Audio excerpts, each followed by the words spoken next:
প্রধানমন্ত্রীর ভাইয়ের কোটি টাকা ছিনতাই, আসামি ধরতে মাঠে ডিবি।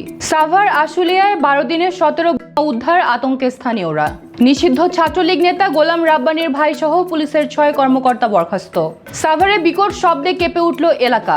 সালমান শাহ মামলায় জামিন মেলেনি খলনায়ক ডনের। প্রায় 100 কোটি টাকা ব্যয়ে ঢাকায় আরও 50টি স্বয়ংক্রিয় ট্রাফিক বাতি। মালয়েশিয়ায় বড় অভিযানে 370 বাংলাদেশি আটক।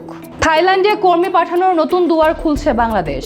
সেতু ভেঙে নদীতে জামায়াতের নেতাকর্মী, অল্পের জন্য রক্ষা পেল এমপি। বিদ্যুৎ অফিসের নিরাপত্তায় নামানো হলো পুলিশ, বেড়ে চলেছে গ্রাহকের ক্ষোভ। আমি তিশা, আপনারা দেখছেন টাইমস ফ্ল্যাশ। প্রধানমন্ত্রী তারেক রহমানের খালাতো ভাইয়ের 1.25 কোটি টাকা ছিনতাইয়ের ঘটনায় জড়িতদের দ্রুত গ্রেফতারে তৎপরতা চালাচ্ছে ডিবি পুলিশ। অতিরিক্ত পুলিশ কমিশনার মোহাম্মদ শফিকুল ইসলাম বলেন, ঘটনাটি উদ্ঘাটনে একাধিক বিষয় নিয়ে কাজ চলছে।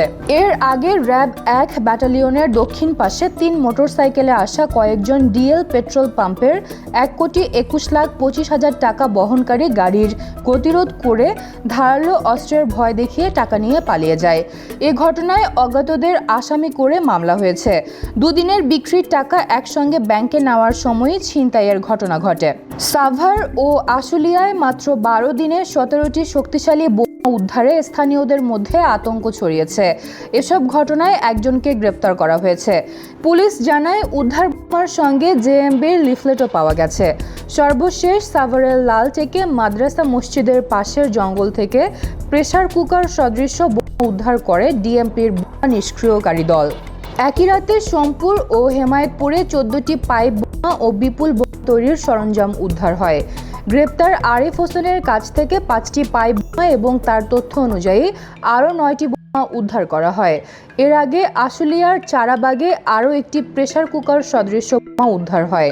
নিষিদ্ধ ঘোষিত ছাত্রলীগের সাবেক সাধারণ সম্পাদক গোলাম রাব্বানীর ছোট ভাই ও ডিএমপির সাবেক সহকারী কমিশনার মোহাম্মদ গোলাম রুহানি এবং সাবেক যুগ্ম কমিশনার বিপ্লব কুমার সরকার সহ পুলিশের 6 জন ঊর্ধ্বতন কর্মকর্তাকে চাকরি থেকে বরখাস্ত করেছে সরকার। স্বরাষ্ট্র মন্ত্রণালয়ের জারি করা একাধিক প্রজ্ঞাপনে এ তথ্য জানানো হয়। বরখাস্ত তালিকার অন্যরা হলেন কক্সবাজার 8 এপিবিএনের অতিরিক্ত police super Rajan Kumar Das, Khulna range DIG কার্যালয়ের police super Mohammad Iqbal Hossain, Chattogram range DIG কার্যালয়ের উপপুলিশ কমিশনার কাজী আশরাফুল আজিম এবং বরিশাল রেঞ্জ ডিআইজি কার্যালয়ের সংযুক্ত যুগ্ম কমিশনার সুদীপ কুমার চক্রবর্তী। সাভারে কালো টেপে মোড়ানো প্রেসার কুকারটিকে শক্তিশালী বোমা শনাক্ত করে নিষ্ক্রিয় করেছে ডিএমপির বোমা নিষ্ক্রিয়করণ ইউনিট। নিষ্ক্রিয় করার সময় বিকট শব্দে প্রায় 500 মিটার দূর পর্যন্ত এলাকা কেঁপে ওঠে। সকালে জরুরি সেবা নম্বরে খবর পেয়ে পুলিশ ঘটনাস্থলে গিয়ে কালো টেপে মোড়ানো কুকারটি দেখতে পায়। পরে বোমা ইউনিট পৌঁছে এলাকা জনশূন্য করে নিরাপত্তার মধ্যে বোমাটি নিষ্ক্রিয় করে। পুলিশ জানায়, গভীর রাতে নীল প্লাস্টিকের ড্রামে করে অজ্ঞাত 3 ব্যক্তি কুকারটি মসজিদের মাঠে রেখে যায় বলে স্থানীয়রা জানিয়েছেন। পরে স্থানীয়রা ড্রাম থেকে কুকারটি বের করেন। সালমান শাহ মামলায় খলনায়ক আশরাফুল হক ডনের জামিন আবেদন নামঞ্জুর করেছেন আদালত। তদন্তে হত্যাকাণ্ডে ডনের সম্পৃক্ততা পাওয়ায় এবং জামিন পেলে তিনি দেশ ছাড়তে পারেন বলে এই সিদ্ধান্তের কথা জানিয়েছেন রাষ্ট্রপক্ষ। ঢাকার মেট্রোপলিটন ম্যাজিস্ট্রেট মোহাম্মদ এহসানুল ইসলাম ডনের জামিন নামঞ্জুর করেন। তবে আসামিপক্ষ বলেছে, এজাহার ও পুলিশ প্রতিবেদনে তার বিরুদ্ধে সুনির্দিষ্ট অভিযোগ নেই। এর আগে বিমানবন্দর থেকে সৌদি আরব যাওয়ার সময় তাকে গ্রেফতার করে ইমিগ্রেশন পুলিশ। 29 বছর পর আদালতের নির্দেশে অপমৃত্যু মামলাটি মামলায় রূপ নিলে সালমান শাহর স্ত্রী সামিরা হক সহ 11 জনকে আসামি করা হয়েছে। পরিদর্শনে গিয়ে জরাজীর্ণ সেতু ভেঙে নদীতে পড়লেন জামায়াত নেতারা। এ সময় অল্পের জন্য বড় দুর্ঘটনা থেকে রক্ষা পেলেন নীলফামারী 1 আসনের এমপি অধ্যক্ষ আব্দুস সাত্তার।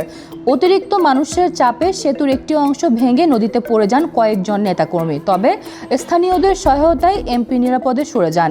এই ঘটনায় কয়েকজন সামান্য আহত হলেও গুরুতর হতাহত হয়নি। দীর্ঘদিনের জরাজীর্ণ সেতুটি নটাবাড়ি ও নাউতারা ইউনিয়নকে সংযুক্ত করেছে। নতুন সেতুর সম্ভাব্য স্থান দেখতে সেখানে যান এমপি। পরে মতবিনিময় সভায় তিনি দ্রুত পাকা সেতু ও কাঁচা রাস্তা পাকাকরণের উদ্যোগ নেওয়ার কথা জানান।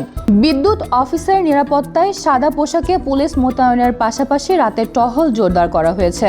এর আগে প্রচণ্ড গরমে দীর্ঘ লোডশেডিংয়ে গ্রাহকদের ক্ষোভ বাড়ায় বিদ্যুৎ অফিস ও কর্মচারীদের নিরাপত্তা জোরদারের আবেদন করেছে পল্লী বিদ্যুৎ সমিতি।